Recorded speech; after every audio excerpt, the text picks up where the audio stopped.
So the trough in the east is what's going down and bringing down the snow and the cold temperatures, which pushes the ridge up in the west. And so that's why we are dry, and we need some moisture to mix up the atmosphere a little bit. So let's talk about science, why. baby. Look at this. Look at this science right here. You know what that is? That's the inversion right there, Jordan. Look at that from the Ensign Peak. If you look below that, there's a city. Look at that.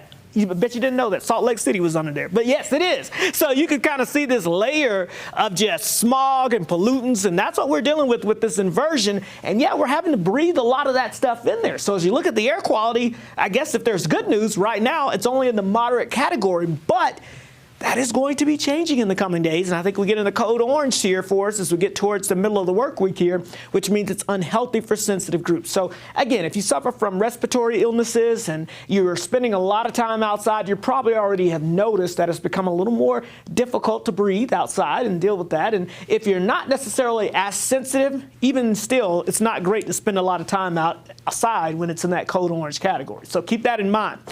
Otherwise, our temperatures, well, they're not bad. In fact, we got temperatures right now in the 30s and 40s across most of the Beehive State. Pretty much right about where we should be for this time of the year. It is still 58 degrees, though, for our friends in St. George. Now, that's the place to be. All right, tonight we're going to head down into the 20s across most of Utah here as we're looking at about 21 in Hanksville, 22 Delta, 27 in Price, Salt Lake City about 27, 25 degrees or so in Logan. But notice it gets a little warmer across the southwestern corner of the state, 33 in Cedar City and about 38 degrees in St. George. Now, so go throughout your Tuesday, that haze, yeah, it's going to make a return across the area, so get used to that. Mid to maybe a few upper 40s across the northern half of the state, and then temperatures right around 50 across the southern half of the state. But as you get into lower Washington County, I think you hit 60 plus once again tomorrow. So let's talk about this weather pattern. As I mentioned there, what goes up in the west, which is the ridge of high pressure, must come down into the east. That's the law of physics, right? So that's where all the frigid air is. That's why you're getting that lake effect snow and all of that just winter-like weather off to the east, while we're seasonal and pretty quiet here across the west with high pressure in control. There's a weak area of low pressure that's trying to sneak in here, and it's bringing some clouds to our friends in southern Utah, but it's not going to bring any precipitation because that high pressure is going to win out and push that low pressure back down to the south of us here. So through the middle of the week, it's all about this inversion and high pressure in place.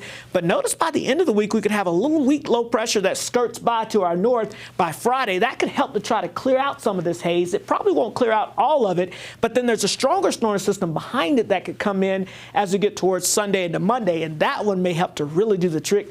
Plus, could bring us a little chance of precipitation across the area, which we could use. So high pressure, the haziness, that's in place for us, and will stay in place for your Tuesday, for your Wednesday. Again, everything going up and around high pressure, right on through your Thursday, but then high pressure backs off, and here comes that weak little system Friday with just mainly some clouds, but it'll shift the winds to the north. That should clear out some of the haze, and then by the time we get towards Saturday into Sunday, we'll watch that next system, depending on its exact track, could bring us some snow showers Sunday into Monday. So as we look at accumulations for any snow as we go throughout the rest of this week, not much here in the Beehive State, but may see that change as we head towards the beginning of next week.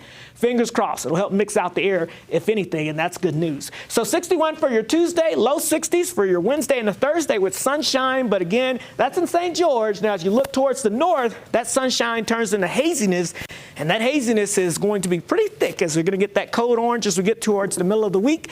Highs stay in the 40s, lows in the 20s. And again, we're hoping for a little change Sunday into Monday. Give us that change. Let's get the haze out of here. I want to see the mountains. Yeah, you know? well, you can. Just got to go up a little higher, and there it is.